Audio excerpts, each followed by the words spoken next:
Halo sahabat Bati Channel, dimanapun sahabat berada, kembali berjumpa dengan saya, Imade Abinegara, dalam Bati Channel Official. Pada video kali ini, kita akan menghitung dan membahas tentang bagaimana urutan untuk memiliki toko retail atau minimarket atau secara khusus penggakmat. Kalau di video sebelumnya, kita sudah mengunjungi salah satu penggakmat yang ada di Kabupaten Bangli, yang dimiliki oleh Bu Andri. Ya, jadi pada saat itu kita sudah banyak berdiskusi dan mungkin yang sudah menonton video sebelumnya, kita bisa melihat ya bagaimana displaynya, bagaimana tata letaknya dan sebagainya, terus ambience-nya seperti apa. Nah, kalau kita mau mewujudkan toko yang seperti itu, bagaimana urutannya dan berapa kira-kira investasinya, kita akan bahas di video kali ini. Tapi jangan lupa, sahabat Bati Channel, untuk selalu like, share, komen, dan yang paling penting ada subscribe serta bunyikan lonceng. Karena itu akan membuat kami lebih bersemangat lagi untuk berkarya, menghadirkan konten-konten atau video-video yang semoga saja bisa bermanfaat bagi sahabat Bati Channel dimanapun berada. Baik, kita akan mulai pada pembahasan tentang urutan untuk membuat toko retail atau minimarket atau penggakmat. Dan tentenmat juga ya, tentu saja.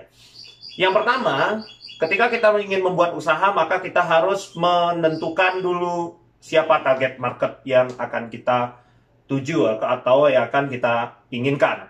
Jadi target market ini di dalam toko retail itu bisa dilihat dari sisi lokasi ya, dari aspek lokasi. Yang pertama adalah target market yang ada di sekitar pemukiman. Nah, ini target market yang ada di sebuah pemukiman yang tentu saja sebagian besar adalah family atau keluarga.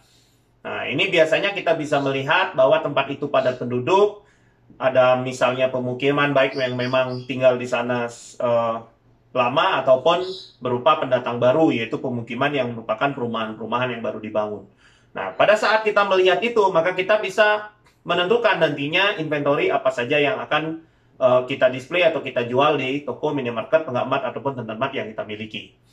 Yang selanjutnya adalah target market yang dilihat atau berada pada lokasi perlintasan. Biasanya jalan yang cukup lebar, berupa jalan provinsi atau jalan nasional, yang menghubungkan satu kabupaten dengan kabupaten lain, satu destinasi dengan destinasi lain, satu pusat pemerintahan dengan kota lain, dan sebagainya.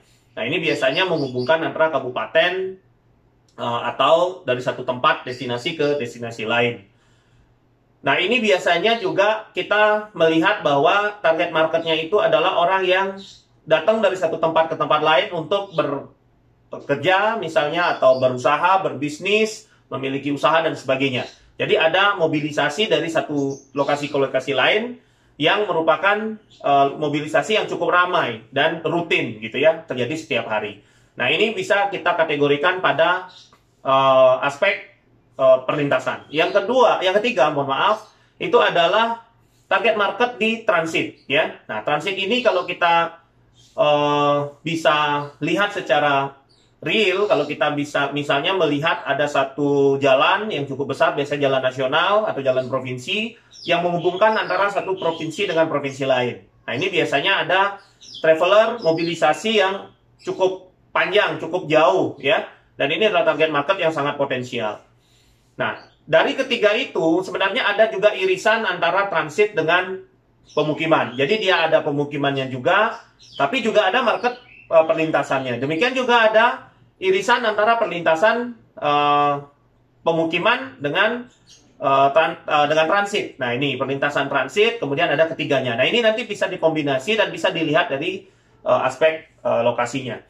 Baik, sahabat Bati Channel, setelah kita menentukan target market, ya, target marketnya sudah, ini kita dari pembahasan tadi, target market misalnya sudah clear ya, target market sudah clear. Maka yang kedua, kita harus menentukan adalah lokasinya mau di mana. Nah, ini kalau tadi misalnya target marketnya ada di pemukiman gitu ya, pemukiman, semoga dilihat ya. Nah, pemukiman ini kita maunya di sebelah mana? Nah, ini kalau ada misalnya perumahan atau kawasan padat penduduk, lokasinya ada di mana? Jadi yang mudah dijangkau. Kalau dulu Nielsen pernah meneliti, pernah melakukan satu survei begitu, hasil Nielsen Indonesia, menemukan bahwa catch market atau jangkauan pasar untuk satu toko retail itu tidak lebih dari 1 kilometer persegi. Tidak lebih dari 1 kilometer persegi. Bahkan di beberapa lokasi yang sangat padat penduduk, merupakan pusat keramaian, bisa sampai 500 meter persegi. Jadi kita tidak heran kalau melihat banyak sekali toko-toko retail, terutama yang berjaringan nasional, itu terlihat sangat dekat lokasinya. Itu memang karena catch market areanya tidak terlalu besar, ya. Jadi kita perlu melihat kalau di pemukiman itu yang mana. Terus di sana apakah hanya ada tanah kosong atau sudah ada bangunan yang bisa kita sewa. Saran kami di dalam video ini adalah jangan sampai membangun dari nol, kecuali memang tanah milik sendiri. Kalau tanahnya sewa, dibangun dari nol, usahakan jangka sewanya panjang, ya. Jangan jangka sewa pendek kemudian bangun sendiri, itu tentu tidak akan visible ya dari sisi perhitungan bisnis. Nah, kemudian kalau kita sudah mendapatkan tempat sewa, maka kita lihat seberapa luas. Ya, itu nanti kita akan bahas di segmen selanjutnya. Baik, kita sudah menemukan lokasi, baik di pemukiman. Kemudian yang kedua, perlintasan. Kalau perlintasan ini, kita harus jeli juga. Usahakan mendapatkan lokasi tidak pada area orang berangkat. Dari satu destinasi ke destinasi lain, satu kota ke kota lain. Ya. Bisa diamati dulu, ketika orang terlihat ramai itu berangkatnya itu dari mana ke mana. Contoh misalnya, di sekitar bypass Sidogos Mantre. Itu selain ada perlintasan, dia juga transit ya, karena bypass Sidogos Mantre juga menghubungkan provinsi antara Jawa, Bali, dan NTB, NTT, daerah timur ya.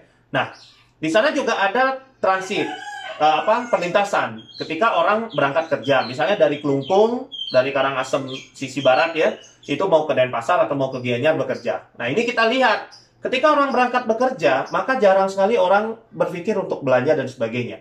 Orang berpikir untuk belanja, baik itu kebutuhan keluarga, berbelanja sekedar untuk misalnya menahan lapar ya. Jadi snack time lah gitu ya. Jadi misalnya untuk membeli minuman karena haus segala macam biasanya pada saat pulang kerja. Nah, ini juga harus diperhatikan lokasi yang kita pilih di area perlintasan atau market di area perlintasan. Nah, yang ketiga, transit. Transit ini selain kita harus memenuhi juga beberapa kriteria lain, yaitu mobilisasi dan sebagainya, yang paling penting adalah adanya tempat parkir yang cukup luas dan sarana lain, contoh seperti toilet. Ya, dan untuk market yang beragam, kita juga harus menyediakan ada tempat ibadah misalnya. Ya, agar kemudian mereka bisa nyaman parkir, nyaman kemudian kalau ke toilet, kemudian nyaman juga untuk melaksanakan ibadah sembari anggota keluarganya yang lain berbelanja atau dia sendiri juga akan berbelanja. Nah, kira-kira seperti itu ya. Nah, ini untuk lokasi. Yang ketiga, properti. Nah, seperti tadi saya sampaikan, kalau untuk properti, usahakan propertinya yang pertama adalah kita menghitung dari sisi investasi sangat visible. Jadi kalau dia adalah tanahnya sewa, jangan sampai sewanya pendek, tapi kita membangun properti. Nah, kalau kemudian sewanya panjang, kita bangun, kita harus menghitung. Kira-kira visible nggak dari pembangunan properti dengan sewanya dan sebagainya. Nah, ini penting sekali untuk kita pertimbangkan dengan sangat baik, agar kemudian kita tidak menyesal kemudian hari, karena kemudian nilai investasi awal menjadi sangat besar. Nah, kemudian yang saya lebih sarankan adalah menyewa tempat yang memang sudah ada. Syukur-syukur kita bisa mendapatkan lokasi yang memang sudah pernah dibangun atau sudah beroperasi toko retail yang ramai, lokal ataupun toko retail yang berjaringan nasional. Ini jauh lebih baik. Karena apa? Tentu dulu yang membangun sebelumnya sudah melakukan FS, ya, sudah menghitung, sudah melihat, mensurvei dan sebagainya. Nah, kita tinggal melanjutkan. Ini bisa menjadi satu contoh untuk kemudian bagi Tentenmat ya, desa adat yang menyewakan kepada manajemen retail, baik itu retail nasional maupun lokal yang memang milik desa adat tanahnya, terus bangunannya juga biasanya kalau sudah berakhir masa sewa, maka ada opsi bangunan itu dimiliki oleh landlord atau tuan tanah atau pemilik tanah. Nah, ini bisa digunakan untuk membangun Tentenmat karena tidak perlu melakukan survei lagi. Kalau kita sudah menemukan propertinya, maka kita harus melihat luasannya. Nah, luasannya kira-kira seberapa? Apakah terlalu kecil cukup, dan sebagainya. Kecil, besar, cukup, dan sebagainya itu kita bisa tentukan dari market yang akan kita mau target, yang akan kita raih ini ya. Jadi marketnya kalau pemukiman, dia tentu harus ada display sembako minimal ya. Ada sembako, ada beras, segala macam yang biasanya cukup memakan tempat yang banyak ya. Kemudian tempat parkir, kalau untuk market itu tetap penting ya, apalagi di dalam kita mengajukan izin biasanya ada syarat parkir ya. Tetapi tidak lebih penting dari market lain, seperti misalnya transit ya. Kalau transit ini parkir yang lebar itu sangat-sangat penting dan sangat-sangat menentukan apakah kita bisa menangkap atau meraih market yang ada di area transit ini. Jadi itu sangat penting sekali, termasuk kesediaan tempat lain. Kalau perlintasan itu minimal di depan toko ada space untuk menaruh meja, kursi, kemudian ada colokan listrik dan sebagainya ya. Nah, yang irisan yang lain itu ada pemukiman perlintasan, kemudian perlintasan transit maupun ketiga ini yang beririsan, maka itu biasanya sudah ranahnya sudah lebih besar lagi, harus ada supermarket, hypermarket dan sebagainya. Kenapa? Karena tentu kalau sudah pemukiman perlintasan transit ini harus diambil semuanya karena memiliki level dari kekuatan market yang sama, kekuatan pasar yang sama bagusnya, maka tentu harus lebih lebar toko yang kita miliki. Jadi sudah areanya sudah midi atau supermarket ya. Jadi sudah di atas 200 meter persegi sampai dengan 500 meter persegi sampai dengan 1000 meter persegi ya. Baik. Kalau kemudian kita sudah menentukan ini, propertinya kita sudah dapatkan, luasannya sudah cukup, maka kita berbicara tentang investasi yang lain. Contoh misalnya ada biaya untuk melakukan renovasi. Nah, ini penting ya. Biasanya kalau kita menyewa ruko ataupun bangunan, toko dan sebagainya itu seadanya. Kecuali yang memang sudah dikelola sebelumnya sebagai retail, itu pun kita harus mengganti, baik itu papan nama, plang namanya, kemudian kita juga harus mengganti stiker dan sebagainya. Jadi area fasad. Bahkan kita harus melakukan cat ulang. Ya, karena biasanya catnya sudah mulai agak kusam dan sebagainya. Nah, baik, untuk renovasi saya akan menghitung standarisasi 100 meter persegi. Jadi kalau di bawah itu bisa dikurangi, di atas itu bisa dinaikin ya.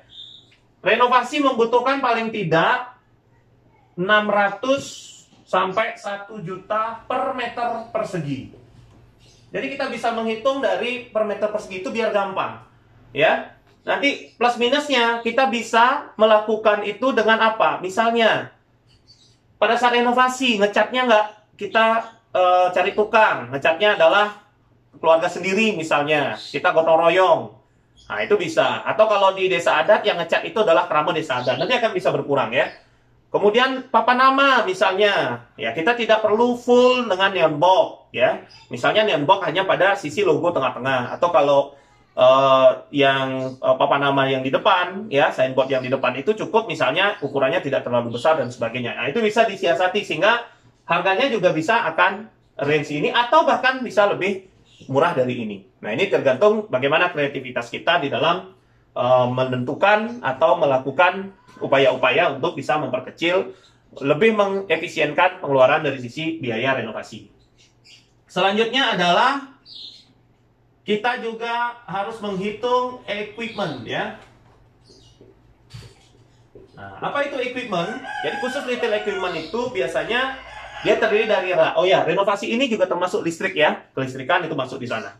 Nah, equipment itu ada rak, kemudian ada showcase ya. Kemudian biasanya juga AC dimasukkan di dalam equipment ya. AC dimasukkan di sana, kemudian ada komputer tentu saja dengan program yang sudah ada di dalamnya.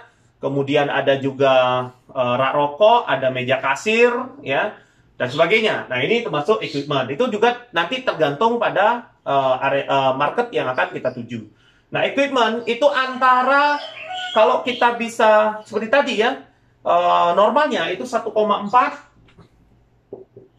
sampai 2,5 juta per meter persegi. Kembali lagi, kalau di sini kita lebih banyak bisa kita inikan ya, bisa kita lakukan upaya-upaya. Contoh misalnya seperti tadi, equipment Raknya jangan full dulu, itu misalnya. Jadi raknya beberapa, kita hitung. Kalau misalnya kita ternyata tidak punya 1,4 ini ya, sekitar kalau 100 meter persegi sekitar 140 juta. Nah, misalnya kita baru punya 100 juta, kurang 40 juta. Maka kita misalnya raknya kita tidak baru, raknya bekas, misalnya begitu. Atau raknya tidak full dulu. Jadi raknya di beberapa titik itu kita melakukan kita gunakan palet ya. Jadi istilahnya floor display gitu ya. Jadi ditumpuk barang sedemikian rupa, dan yang paling atas biasanya itu kartonnya atau dusnya itu dibuat sedemikian rupa sehingga barangnya kelihatan. Nah, itu bisa dilihat di banyak contoh-contoh yang ada di minimarket maupun supermarket tentang floor display ya. Nah, kemudian yang lain bisa juga digunakan dari melakukan efisiensi itu melalui merek ya. Jadi merek itu kan ada beragam. Ada yang mahal, ada yang sedang saja. Nah, ini tergantung kemudian bagaimana dari investor sendiri atau pemilik sendiri. Kalau mau misalnya merek yang mahal, yang ya secara jaminan mutu itu akan dipakai lebih lama, kualitasnya lebih baik dan sebagainya, tentu harganya juga lebih mahal. Tapi kalau mau ya sudah, kita beli yang biasa-biasa saja dulu. Nah, itu bisa lebih murah ya. Kira-kira seperti itu untuk equipment. Yang selanjutnya adalah inventory. Nah, ini tidak kalah penting ya. Barang dagangan atau inventory. Nah, barang dagangan atau inventory, kita bisa seperti tadi ya. Barang dagangan itu sangat tergantung pada target market. Jadi kalau kita kasih range harga ada antara 3-4 juta per meter persegi. Ya. Nah, kembali lagi seperti yang kita bahas di awal. Bagaimana kalau kita tidak punya 3 juta per meter persegi atau 300 juta untuk memenuhi total. Nah, ini kita bisa lakukan dengan cara berapa kita miliki, berapa yang kita sediakan, investasi yang kita sediakan untuk membeli barang dagangan. Nah, sisanya kita akan tambahin lagi setelah bisnis berjalan dan kita sudah melihat pasarnya seperti apa. Karena tentu nanti akan ada pengembangan. Tidak bisa kemudian di awal itu betul-betul benar 100% kita menyediakan sudah sesuai dengan kebutuhan. Pasti nanti ada tambah kurang. Oh, yang barang seperti ini ternyata tidak laku di sana, tetapi banyak yang menanyakan barang lain, misalnya seperti itu, atau merek lain dan sebagainya. Oke, jadi barang dagangan ini. Nah, selain ketiga komponen yang penting ini, kita juga perlu ada cadangan operasional.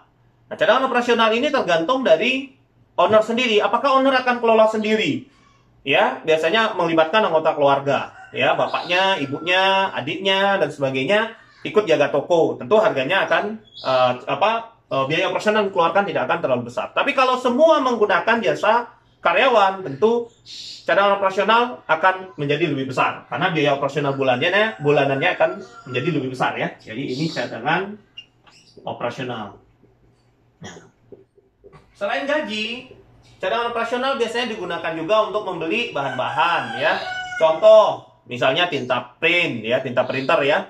Kemudian kertas printer, kertas struk kasir ya dan sebagainya. Kemudian bayar listrik, bayar kebersihan, jasa kebersihan dan sebagainya. Nah, itu ada di cadangan operasional. Biasanya dicadangkan antara 3 bulan sampai 6 bulan tergantung kembali kepada kebijakan dari pemilik toko sendiri. Baik, kira-kira itu yang bisa saya sampaikan di dalam video saya kali ini, sekaligus juga untuk menjawab pertanyaan-pertanyaan bagaimana cara dan berapa investasi untuk memiliki satu penggak mat atau tenten mat. Dan jangan lupa, sahabat Batik Channel dimanapun berada, selalu mendukung video-video atau konten-konten yang kami buat dengan cara like, share, komen, subscribe, dan bunyikan lonceng. Itu penting sekali, sangat penting sekali agar kami lebih bersemangat, tambah bersemangat untuk membuat konten-konten video yang akan kita sajikan dalam Batik Channel Official. Kira-kira itu saja dari saya. Sekali lagi terima kasih. Mohon maaf apabila ada yang kurang berkenan. Salam sukses, selalu semangat berkarya, selalu semangat untuk menciptakan hal-hal baru. Batik Channel Official, 1001 inspirasi di sekitar kita. Terima kasih, sampai jumpa.